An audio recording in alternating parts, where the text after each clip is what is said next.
Alrighty then. Welcome back to Blam Blam Truckers.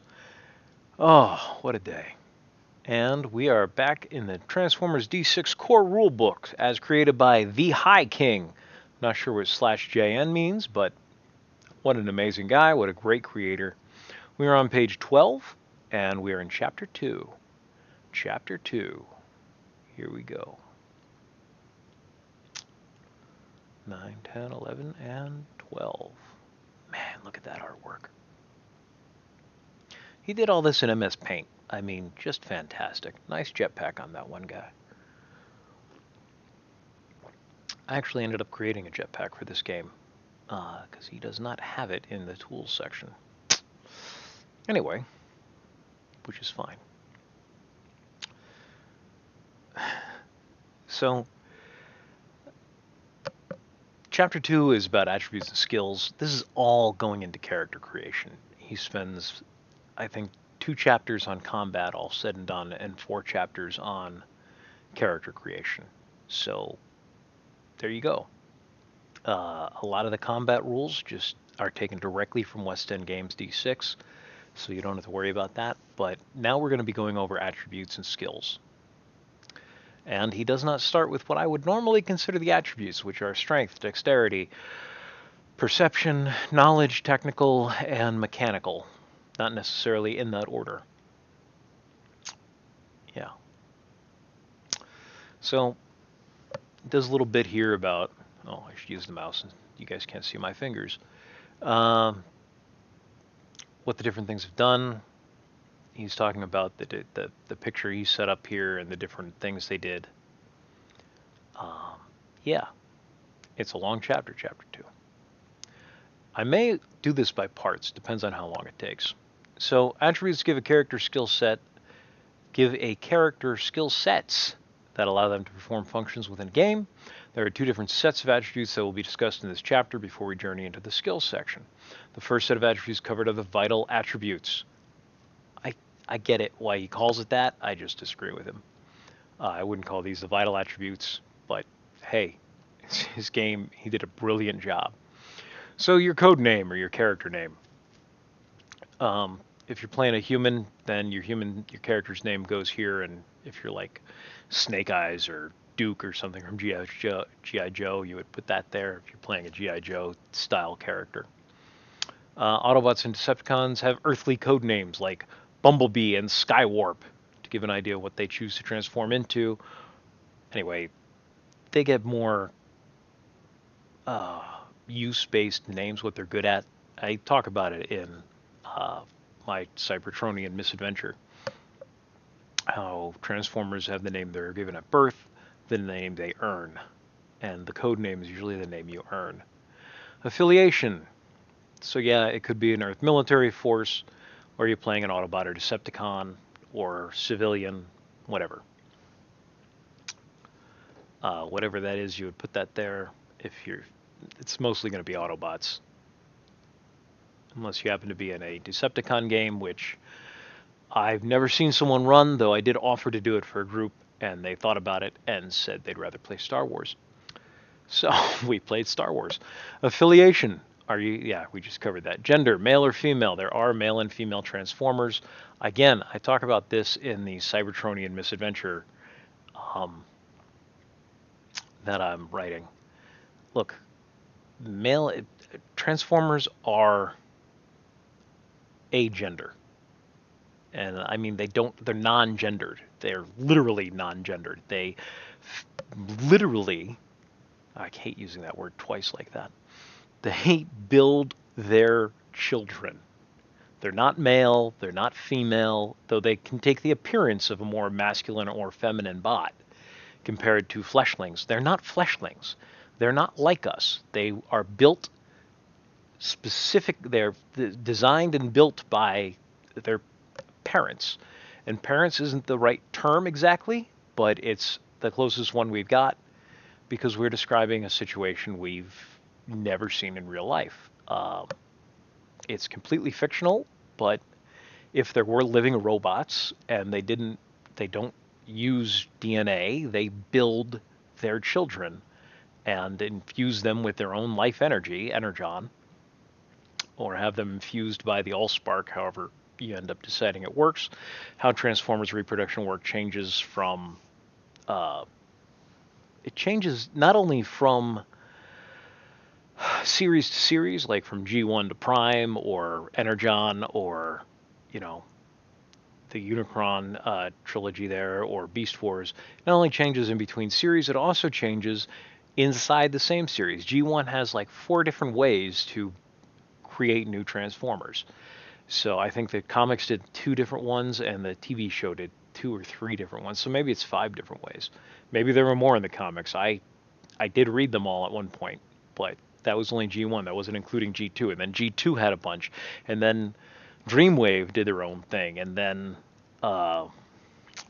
yeah, IDW did their own thing. And I'm sure Sky Lance, or whatever the name of the current company that's making comics, I'm sure they'll do their own thing. I don't think of Transformers as male or female, though you may want to put that down if you're playing a character like RC, that's similar to RC or Elita 1. There are male and female Transformers in the lore, but it's very different than the way it would have to be very different than the way we think about it, because we're not them and they're not us. I honestly believe, and I can't think off the top of my head of any interview that proves this, but if I remember correctly, they created the female Transformers in Generation 1 to bring in more female fans, or to appeal to the female fans. So, taking all that, the in-game explanations and the meta, feel free to put down whatever makes you happy. It's a game. Have fun with it. And if you're human, oh, that's an even bigger boondoggle in these current years. I will not assume your gender, but put down whatever you feel is right for your character. You don't have to be weird about it. You don't have to make anybody else at the table uncomfortable or make yourself uncomfortable. Just put down what you want.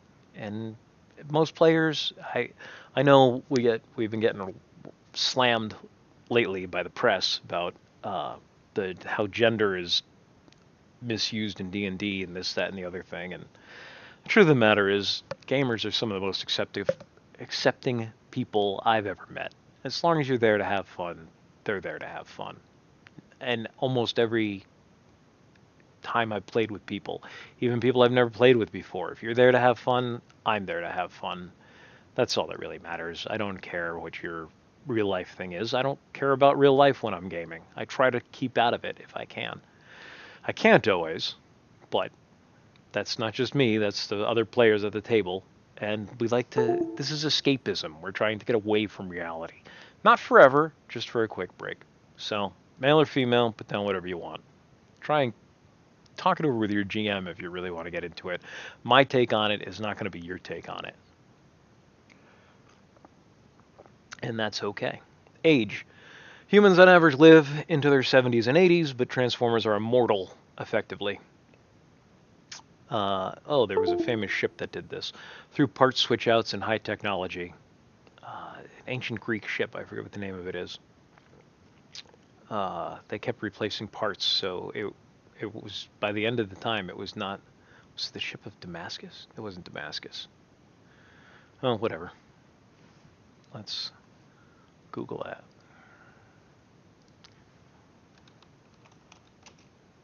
Famous Greek ship that replaced parts. Theseus, also known as the Theseus paradox. That's what it is. Why was Damascus coming to mind?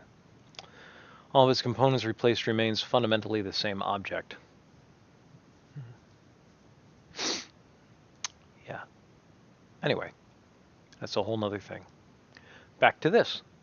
So, death usually only occurs for Transformers through accident or combat or running out of energon. And even then, if you run out of energon, you can probably be brought back online. Though, if you're the same person, that's another question, going back to the ship of Theseus. So the quick, smart, and strong Autobots and Decepticons could very well be several thousand years old or more. This goes back to G1, where the Ark crash landed on Earth 4 million years ago. And then in dinosaur times, apparently, um, comic book writers and TV writers are not necessarily scientists, and that's okay. Um, so they crash land 4 million years ago, and the Autobots and Decepticons were kept offline that entire period until they, I, don't, I forget if it was an eruption of Mount St. Hilary. Yeah, Mount St. Hilary, based on the Mount St. Helens eruption, of course, because it's set in the northwestern United States. Mount St. Hilary, and yeah, that awoke Teletran 1, who brought all the Transformers back online. Teletran 1 was the computer in the Ark. Anyway, you could be quite old if you're a Transformer. If a character rank. Now I don't use rank at all in my games.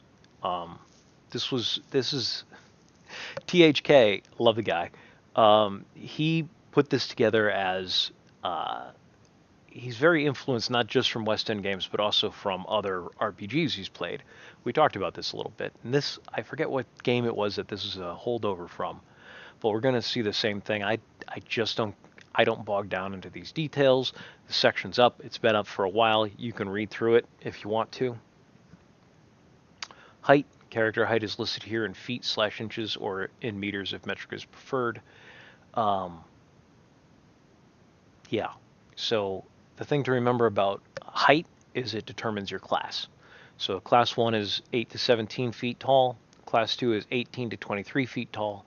A class 3 is 24 to 47 feet tall. And a class 4 is 48 to 99 feet tall. Or long if you're playing as an animal of some sort. You don't even have to be a humanoid bot like Ravage, Laserbeak. There were a few others that were vehicles or items or whatever, and they transformed into animals rather than taking a bot form. Being a transformer means you've got a lot of variety. So, something to think about. Height, again, it impacts the game because it determines your class, but it's not that big of a deal. If it's more important to know if you're class 1, class 2, or class 3. Weight. Autobots and Decepticons are made of highly durable but lightweight composite alloys. So there's a weight scale here, and I don't use it.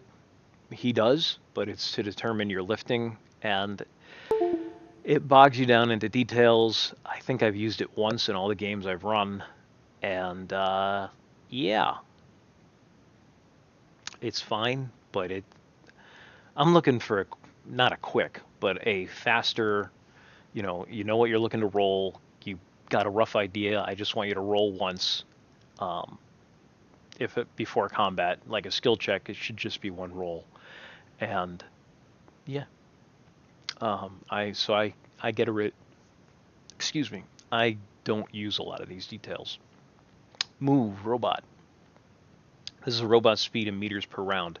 Typically, only the tactical movement is listed. So, yeah. For a human, it's 10 meters per second. So, I'm sorry, 10 meters per round. So that's the base of all movement speed. He goes into more detail later. Move vehicle. This is a Transformer's vehicle speed per round. Yeah, he'll go into more info there, and I'll get into my take on it as well. Energon supply. This is important. As we talked about last time, you've got energon consuming weapons and fuel or ammo consuming weapons. So your energon supply can power your weapons, power your tools, power yourself, power your robot flight. But you start at 100. So there's a special ability to bring it up to 50 if you decide to take that special ability. But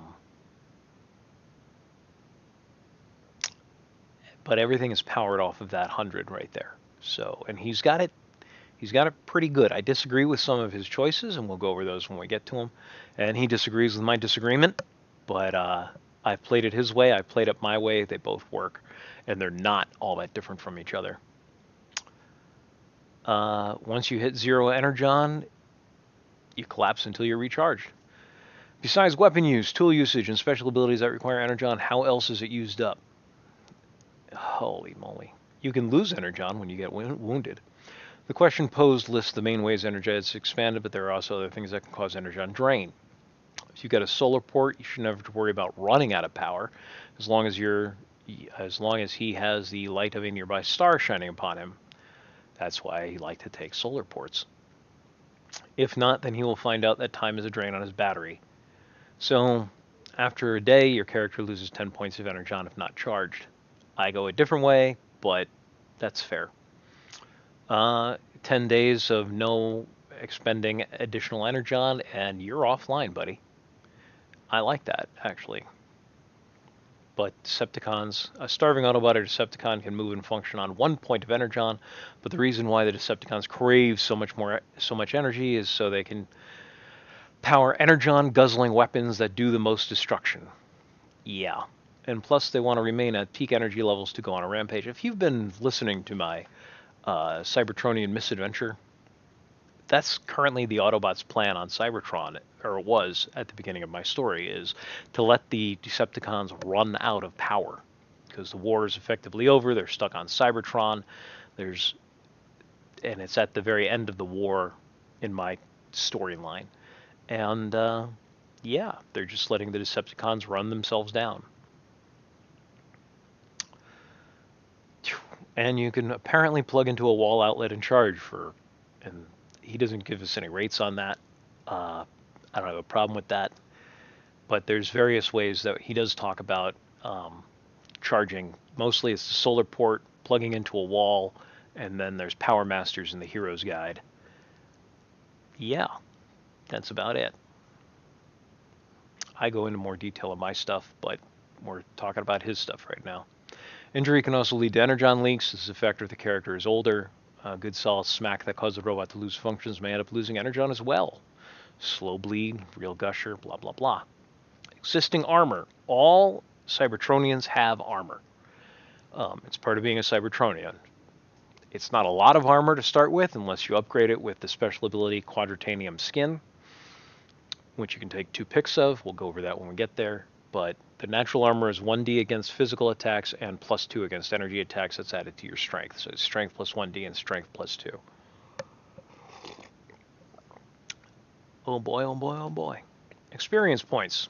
I usually call them character points. It's the same thing. If you're from West End Games, he's talking about character points here. Experience points can be used in game sessions to boost certain skills, and they can be used in between sessions to permanently improve skills and attributes. At the end of the chapter, a quick chart on which skills/actions have limitations concerning character point usage will be listed. See, he calls them character points too. They're also used to boost up your experience, or to boost up your skills and whatnot. This is a skill-based game, not a level-based game. Disposition numbers. I'm going to leave this up here. I'm going to talk about it generally, and I don't use this at all. He got this from another game. I forget which. It is kind of like the alignment system from D&D. It's similar to the alignment system from D&D. It's not. Yeah, I don't really like it, so I don't use it. But he goes through an entire section here on how to use these disposition numbers and what your character looks like versus how they act versus who they are on a sliding scale of 1 being a bad or an ugly or a frightening person and 10 being a good or a beautiful person. Yeah. First number indicates a character's moral compass. That's internal, you can't see it. So if you're a good person, you'd be higher than a 5. 7 to 10 represents a character that is where is it? 7 to 9 range indicates a typical heroic character. So most Autobots are going to be somewhere in the 7 to 9 range. 4 to 6 would represent a wide variety of masterless, neutral, or selfish characters. Yeah. So the first number is your moral compass. The second number is your approachability, attractiveness, and or fear people get from looking at you. And then the last number is based on how your character registers to others, how NPCs perceive your characters. So if you play in alignment, if your actions, which are based off of number 3, play in alignment with the first number there, then you get an experience bonus when he's giving out experience points or character points. Yeah, I don't do this. I'm going to leave this up. So this is the next page. This is the last bit of the third paragraph, or the third number that he's talking about here. Go for it. If this helps you as a GM, especially if you're new, if this helps you as a GM, go for it. If I'm running a Decepticon campaign, I expect my guys to be, well, evil. Selfish, really. If I'm playing an Autobot campaign, I expect them to be heroic. If they're humans, I expect them to hopefully be heroes. Most people want to play these games to be heroes, to use their special powers to help people, not to hurt people. And then his special note here is also about the bigger the gap between the first number and the last, the less experience points the character will receive when advancement is underway. Yeah, I ran into that. I played a Dinobot in his first game. A Quetzalcoatl what was his name? SWAT? Something like that. It's a fun character. Very fun character. Okay, Spark life points. Transformers are DNA-based computers, living robots. They have a life force, and when that life force... Oh, by the way. So if you need to pause right now to read through this, go for it. I'm not covering it with you. I don't do alignment in my games. I don't feel the need to do it. But if you do, don't feel bad. Don't say, oh, well, Bees from Blam Blam Trucker says we don't need to do alignment. If it works for you, if you're having fun with it, use it. This is not a video game where you have to do everything that the video game programmers made in the game for it to work right. This is a homebrew RPG tabletop, baby. You play the way you want to play, okay? What works for you, if you're having fun, you're doing it right. That's what you need to know. So life points, spark points. These are hero points from West End Games, or force points from West End Games. I call them hero points in my superhero RPG. Here they're called spark points or life points. They have a life force, and when that life force is threatened, they can reach within themselves and use that power for a full round to double the efforts to complete their tasks. Yeah. You got to use life points when they are, or spark points during the climax of the campaign, basically, or the adventure. You want to use them in a narratively appropriate moment. So this is based off West End Games. West End Games is one of the first tabletop RPGs to create a narrative-driven RPG, which is really what tabletop RPGs are designed to be. Yeah, they're a lot of fun, and the idea here is that with both character points or experience points and spark points or force points, the idea here is to use these points to make the story better during those epic moments. You can fix a roll, or you can have a moment of glory, and that's pretty awesome, honestly. Hopefully your players use these appropriately and have their moments of glory.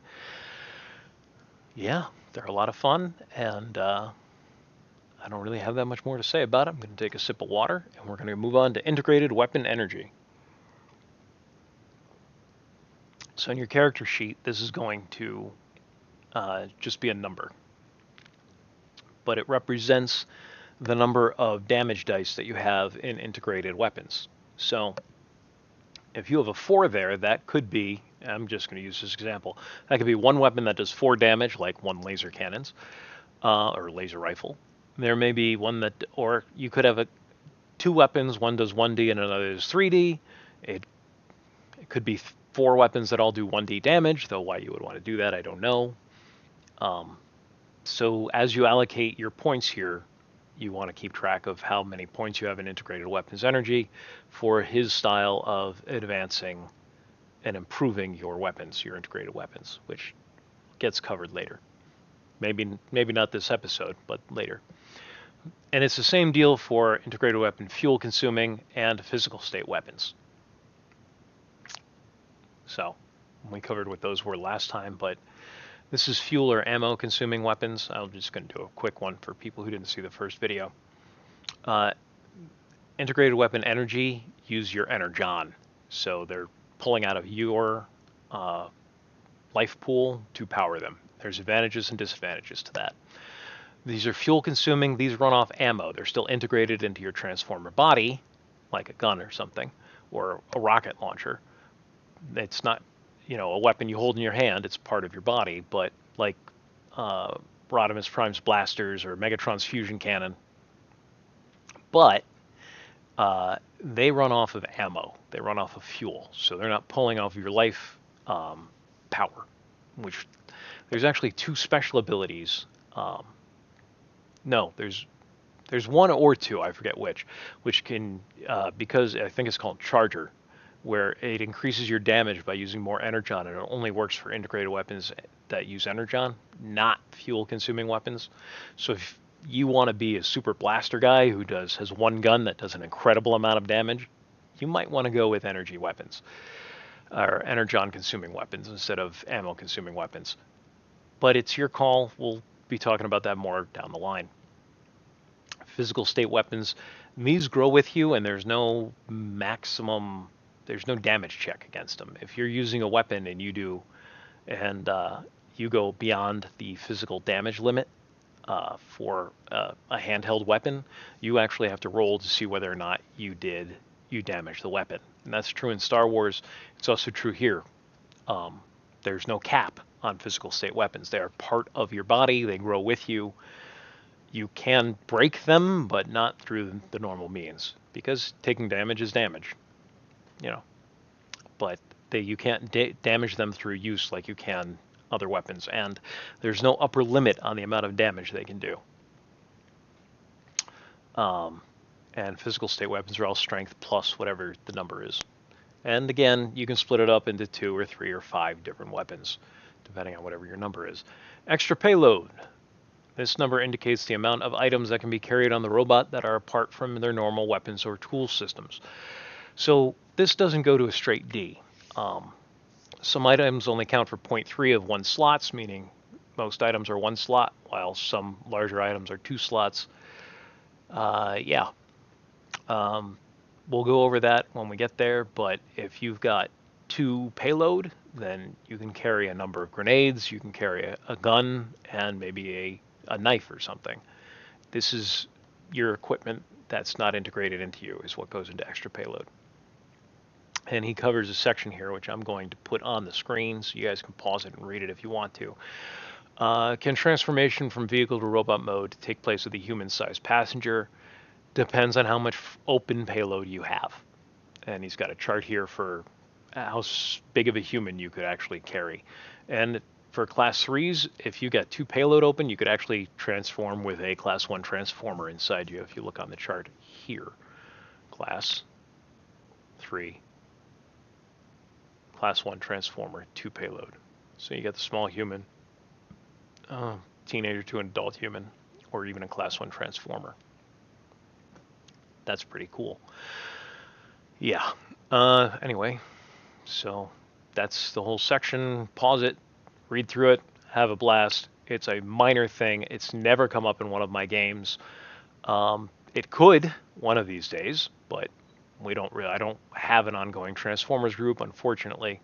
I was going to put together one with some work guys, but life gets in the way. And then you have your integrated tool systems. The number indicates the amount of tool packages a robot can purchase. So basically, it is 3 tools per point of integrated tools. So your ITS number, multiply that by 3, that's how many tools you can generally carry. There's exceptions to this. We're going to cover them when we get to that section. Tool packages are generally 3 tools that he put together because he thought they would work well as a package. I don't think I've ever used one of his tool packages. And he actually had to tell me we could separate them at the time. When I first started playing this, he didn't have this PDF written up. He was still doing the errata and answering questions, and I don't think any of my questions got into this. I think they all got into the Hero's Guide because I had a lot less questions about how things work. But this was one of them, was do I have to take a tool package, or can I just take the tools I want? And when he said you could take the tools you want, I'm like, great. And then I decided to play Dinobot, and Dinobots don't get tools. So that didn't stop me from understanding how tools worked and making some pretty cool characters with them. Special abilities. We kind of talked about this last time. The number will represent the amount of points allocated towards special abilities. So you want these points on your character sheet, because that, using his system of advancement, I use a different system of advancement for this stuff.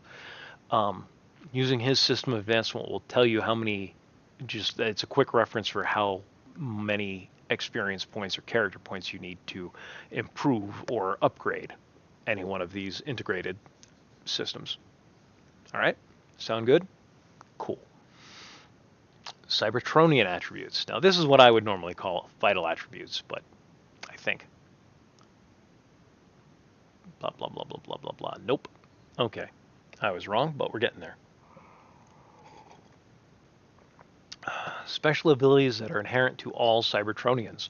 Protoform and transformation. Every Autobot and Decepticon that arrived on Earth came in protoform or Cybertronian form. Protoform is also the term used for a transformer before they get Energon infused into their system. So you build a protoform and then you infuse it with Energon. That's the way I do creation. I got that from, Beast Wars, I think. I know it's been used a lot. I think they used it in Prime and Cyberverse, and it doesn't matter. Anyway, they found disguised vehicles or objects, so he's taking this directly from the movie. Not Transformers the movie, the 1986-87 classic cartoon film, but the first Bay film. So this is a Bayformers thing, which I honestly think is pretty cool. So, the first movie.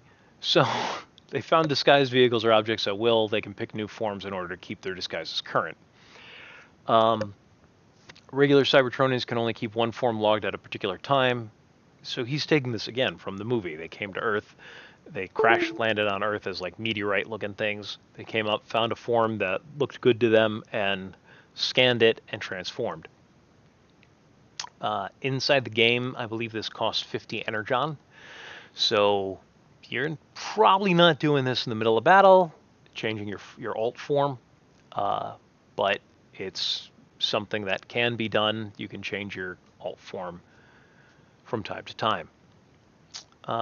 Regular Cybertronians can only keep one form logged at one particular time. Multi-changers can have several forms. Vehicle and object utility. If a robot changes into a gun, it will fire just like a real gun. So if you pick up Megatron in gun form, you can use him just like you see in the cartoons and the comics. If he's in gun form. After G1, Megatron is not a gun very often. He's usually a tank or a jet. If a robot changes into a car, people can ride in it. You can drive it if the robot doesn't stop you. Yeah. In robot form, there may be functions of the vehicle or object that can assist them: headlights, horns, wheels, or near the feet, rocket boosters, or jet afterburners, etc. These functions will be at game master discretion. So like if you've got headlights on and it's dark, you can if you've got headlights and it's dark and they're on your chest, you can turn them on and look around. Factioned. Yes, one is either likely an Autobot or a Decepticon. Yeah.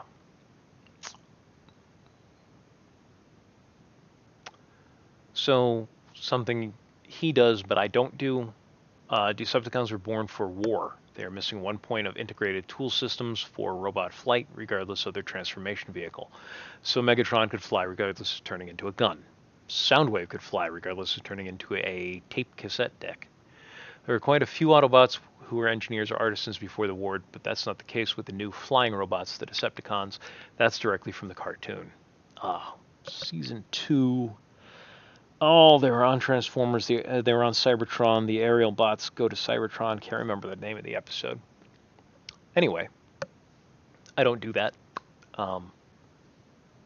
But we're not covering robot flight right now in detail, so we're going to move on to try and get the rest of this chapter done before my voice gets so tired and worn out. Character advancement. Can amounts for integrated weapons, physical state weapons, payloads, special abilities, and tools be improved over time? Yes, as I've been saying this whole time. The number off to the side of the category you wish to improve is the multiplier times 100 in order to improve with experience points. I'm going to go over his system, then I'm going to tell you what I do, because what I do is different. In order to improve with experience points, i.e. if one has 2 points of integrated weaponry, it can be improved to 3D damage instead of 2D, for 200 experience points. So 2 times 100 is 200.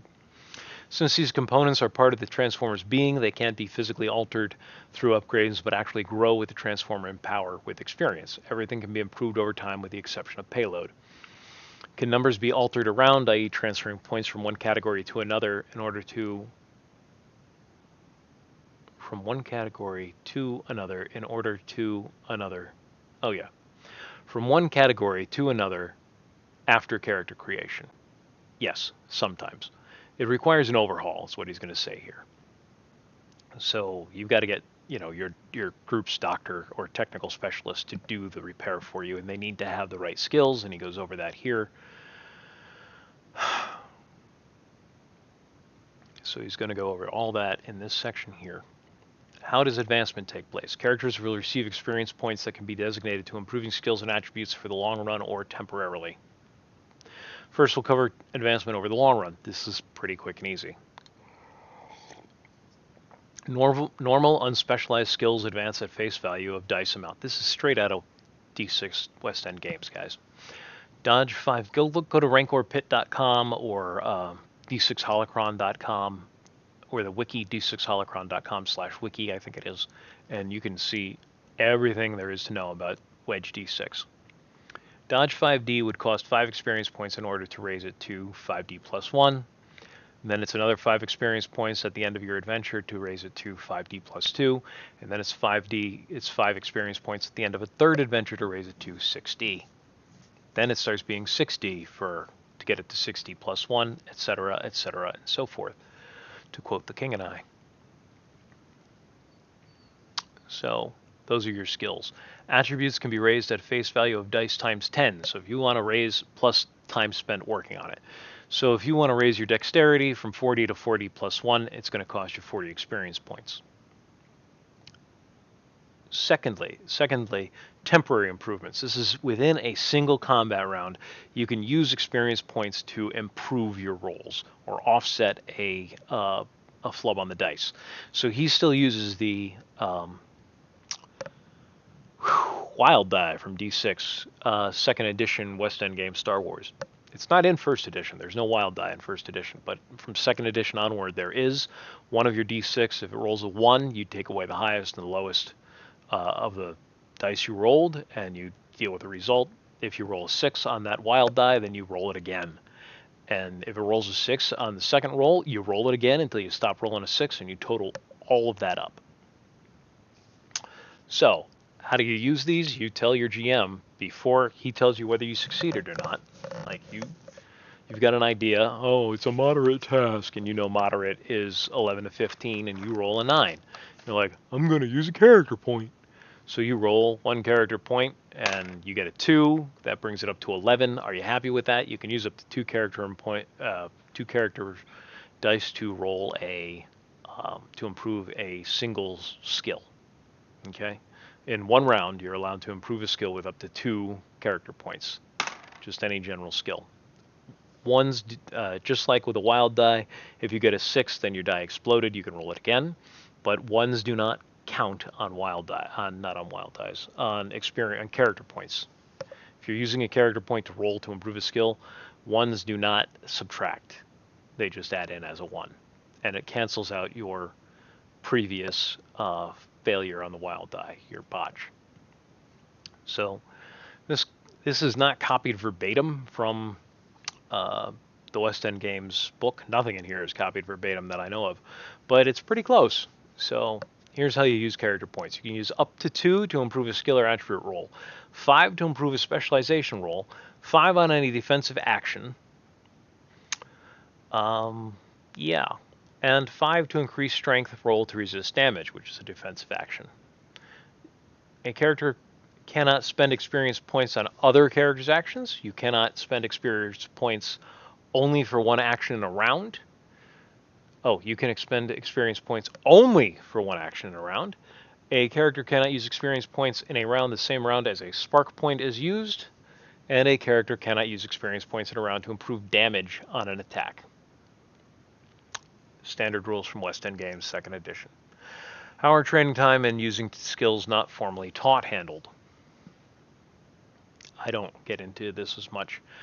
So training time, if you use a skill, you can advance it. If you don't use a skill, you can't advance it unless you get a teacher or you practice at it. And the teacher's going to reduce the amount of skill time used.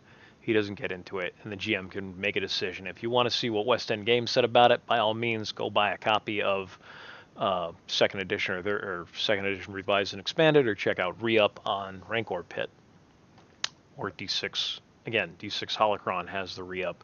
It's basically 3rd edition or 2nd edition revised and expanded again. They fixed a lot of discrepancies that they found over the years. It's a good system. I still use 2nd edition revised and expanded, but I haven't come across some of the problems that they fixed. So there you go. Untrained skills. I don't use untrained skills. If you have the skill, if you have the attribute at that level, you just roll at that level in my games. But I'm going to leave this up here so you can read through what he wrote. I've done the untrained skill thing, and frankly, it's one more thing for me to have to think about while I'm GMing, and I need less things to think about, not more things to think about.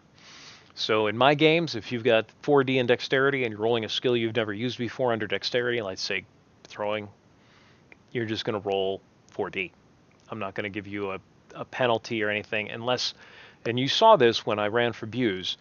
I asked if his character knows how to drive, because he got a really bad automotive skill anyway. Does his character know how to drive a stick? And he goes, I'm going to roll a die. And he rolls his die, and he's like, no, he doesn't. I'm like, you're going to have problems here, but give me your rolls. So then I gave him a negative modifier. For the most part, I'm not going to bother with that. For the most part.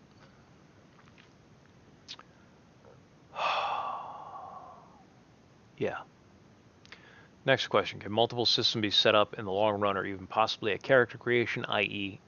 By the way, did everybody pause and you'll read through that if you want to? Feel free. I'm not offended.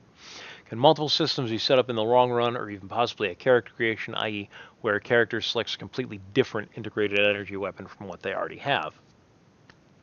Yep. If you want to take points from a specific system at character creation or want to add other weapon systems from the fields of integrated energon-fueled or physical state weapons, he can. For example, if he has a minigun that does 3 damage and he wants to get rockets that do 3 damage and you have 6 points in integrated fuel weapons or ammo using weapons, he usually throws a C, but he does use these quasi-interchangeably. Most of the time it's IFCW, not IFW, but it is sometimes IFW. Integrated fuel consuming weapons. So anyway, if you only had 4 points, it would be 3D minigun, 1D rocket, but if you had 6, it would be 3D miniguns, 3D rockets, whatever. If you have 0 in a specific field, it would only cost 100 experience points to raise it to 1. Okay, so that's his system. He talks about increasing things by using 100 points. That is not my system. So we're going to close this. And we are going to go to my drive, zippity-doo-dah-day here. Xformers, rules changes, character advancement, alternate rules. The system for advancing integrated systems for transformers in the core rulebook won't work in my games. I don't give out enough character points. Additionally, the amount of CPs one would have to give out to allow players to increase their integrated systems could be used to advance multiple skills to ridiculous levels. So if I'm giving you enough character points, 100, or 300, so you can improve your integrated energon-consuming weapons, then instead of increasing your integrated energon-consuming weapons, you might take those 100 character points I just gave you and use them to up all your skills. Now, I'm not saying that because it didn't happen. I was that guy. The first game I played with him, where I played the Dinobot SWAT, I think it was SWAT. Might have been Smack or Slam. I think it was SWAT, though. The Quetzalcoatl Dinobot. I used my character points to increase my attributes. I use my character points to increase my skills until finally he's like, you need to start increasing. I'm giving you all these points so you can increase your integrated systems. So, all right. I increased my special abilities and turned into a multi-changer. So now I was not only a Quetzalcoatl, one of them flying type dinosaurs. I know dinosaurs didn't fly; they were flying reptiles. I was also a Deinonychus, which is, a 7 to 9 foot tall velociraptor-looking thing. Did you know velociraptors were really only the size of turkeys? Yeah. Don't get me wrong, that's still pretty scary. I used to raise turkeys, and turkeys by themselves have scared the crap out of people. I seen it, but yeah. So I was one of the people who broke this system. That's why I know it doesn't work, because I broke it. The system is rife with potential to abuse it, hence the suggestion to improve it. Rule 1. Integrated weapon damage is increased at double the CP cost for +1 damage, like an advanced skill. So if you've got... This applies to energon-consuming ranged weapons, ammo-consuming ranged weapons, and physical state weapons. Character has 2 energon-powered ranged weapons, a 5D pulse rifle and a 3D laser pistol. For 10 CPs, the player can increase the pulse rifle to 5D plus 1 damage. For 6 CPs, they can increase the laser pistol to 3D plus 1 damage. That, under the rules as written, it would take 800 character points to increase the damage of one weapon. But it would increase it to, instead of, 16 character points, it took 800. Though I do less increasing at the time. Yeah, but 16 times 3 is what? 3 times 6 is 18, so it'd be 48 character points to increase both of them by 1 character point, which is more than what you would be allowed with 800 character points. So that fits right along in line with how I normally give out character points, which is 5 to 15 character points per adventure in general. Rule 2, adding a new integrated weapon costs 10 character points regardless of how many weapons you already have. Yeah, you want a new integrated weapon, it's going to come in at 1D. So your character, we're using the same character here, has 2 energon-powered ranged weapons, a 5D pulse rifle, and a 3D laser pistol. For 10 character points, the player can add a physical state sword at strength plus 1D. Increasing the damage of this weapon follows rule 1. So now you'd be paying 2 character points to get it. I'm sorry. Yeah, 2 character points to get it to 1D plus 1, strength plus 1D plus 2. Another 2 character points, and now you're at strength plus 2D. Nice. Simple. Easy. Works. It took me years to do that, by the way. I did not come up with that after reading it once. I played the game a number of times. I've tried to work a second system, second experience point system for increasing the integrated systems. That was more trouble than it was worth, so this is what I've come up with now. Rule 3, special abilities cost 10 times the number of abilities you have to add an additional special ability like an attribute. A character has 4 special abilities. That's a lot. To add a new special ability, it costs 40 character points. Special abilities times 10 CPs is 400 character points, 40 character points, or 40 experience points if you want to call them that. Once you pay the 40 CPs, now you have 5 special abilities. So a technical specialist might already have Architect, Diagnostic 1 and 2, and Hacker. That's 4 special abilities. For 40 CPs, they can add in Force Field. Later on, for 50 CPs, they can add in Force Field 2. This is part of my build for Doc. I wasn't thinking about Doc when I wrote this, but I've been working on a character like Doc since I read through this entire core rulebook. Rule 4, tools are increased in a similar way to special abilities. Yeah, note that 1 point of tools is worth 3 individual tools. If you're going to have a million tools, you have to earn them. If upgrading past your class level of tools, consider making your players have to get them installed by a professional. So basically, to increase to another point of tools, to get another 3 tools added to your robot, it's going to cost you 10 times the number of tools you already have. I didn't put an example here because it's the same as the previous one, but I'll give you guys one because I love you truckers. You have 2 points in tools. You want 3 points in tools, it's going to cost you 2 times 10, 20 character points. Yeah, it takes a while to get past to really strongly advanced it's beyond what you started at. Like, you'll have a certain amount of advancing you can do with the number of character points, but after a while, you're going to be saving up for a couple of adventures to get what you want, which is fair. I think it's got a nice curve to it, improvements versus amount of time put in to get them. There is an in-game restriction for increasing special abilities and tools. This way, the GM has some additional control over their players getting too powerful. To increase these categories, you need a player or NPC who has the technical skills to make the overhaul/change. Adding a special ability is a very difficult to heroic roll. Adding in tools is a difficult to very difficult roll. If there is a Vector Sigma computer available and a bot that knows how to use it, it reduces the difficulty by 2 levels. I don't recommend stopping your players from getting the upgrades they want and have saved up the character points for. I do recommend making them quest for it. Make it fun, and challenging is part of fun. Note there is already a special ability to increase payload, and it's pretty solid in rules as written. It's a special ability called extra payload or something to that effect. So we've gone over character advancement. We're going to close that. We're going to go back to the 60s. No, back to the D6 Hero Guide. I don't remember where we were. Let's try page 15. Nope.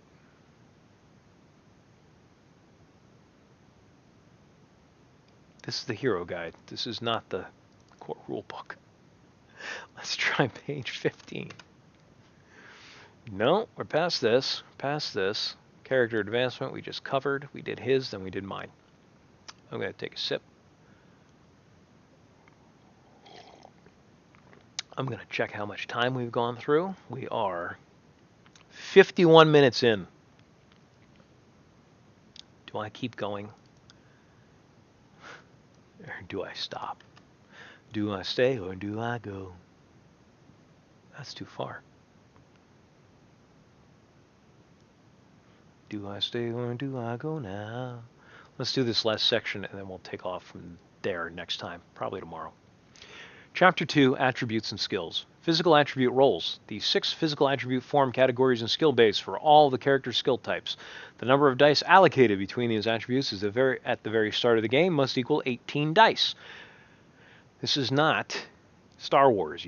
There are not races you can pick to have 20 die attributes to start, which is something I definitely took advantage of.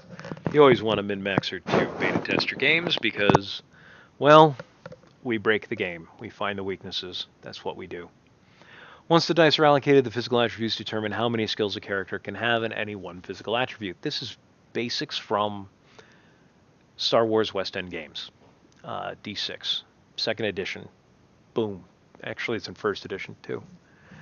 This will all be covered in greater detail in this chapter, and by the end of Chapter 5, everyone will have plenty of examples of how this is handled and a fairly decent understanding of the process. He's right.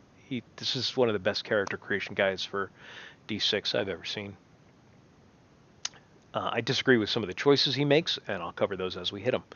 Dexterity. This attribute deals with the character's hand-eye coordination. When we see the skill list of all the skills under Dexterity, you'll see what we're talking about. But shooting, dodging, keeping your balance, acrobatics, things like that, all under Dexterity.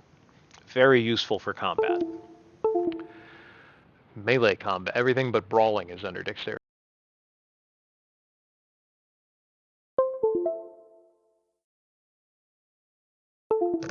Can you guys still hear me? Because something went wacky in the way I hear this. Okay, it's saying you're still getting my audio. And why do I do that?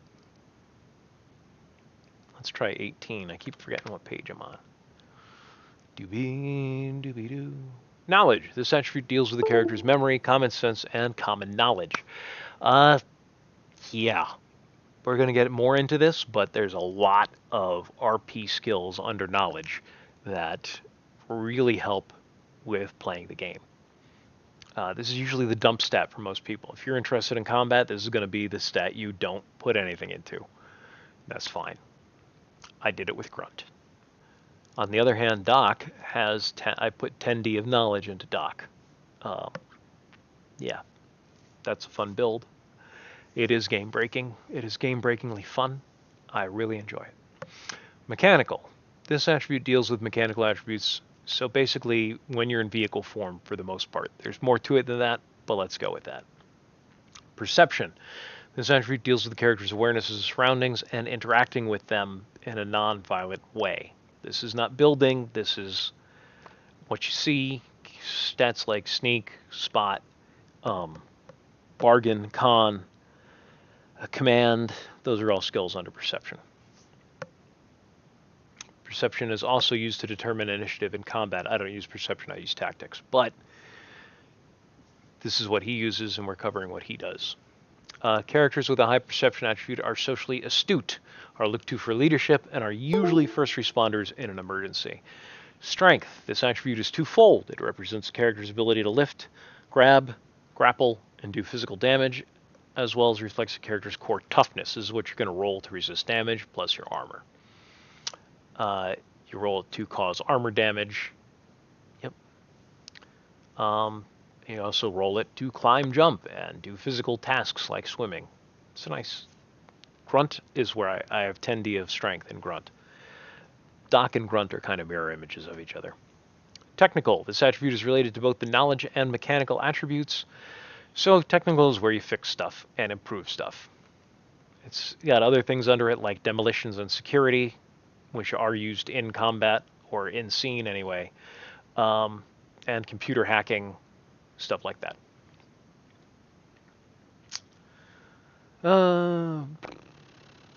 I noticed that characters that are smaller class sizes get bonuses to hit larger targets, and larger components are at a negative to hit smaller targets. Are there skill checks made that are affected this way? Yep. And he covers that here. I'll let you pause it if you want to read through it. This paragraph here I'm not reading. Besides the attack skills, I'm reading this one. Skills like sneak, hide, pickpocket all grant size bonuses to smaller characters versus larger characters. A human character who has a high sneak skill would get a 60 bonus in efforts to sneak past a Class 3 Transformer, which could explain why Megatron or Soundwave were rarely able to catch Spike when he was making an effort to hide and sneak around. That's from the cartoon, baby. Likewise, for larger characters, generally they would receive a bonus to skills such as lifting and intimidation. You can pause it and read through that if you want to. Chapter 2, Attributes and Skills. Part 3, Skill Listing and Descriptions. I'm pretty sure this is where I'm going to call it because we're almost a full hour in, if not a full hour. Yeah, we're 3 minutes away, 2.5 really. So yeah, I hope you guys enjoyed this. Have fun. We'll get back into it next time around after I give my voice a chance to rest because I've been talking for a straight hour. Great to talk to you guys. Great to hang out with you guys. Keep on trucking, you Blam Blam truckers.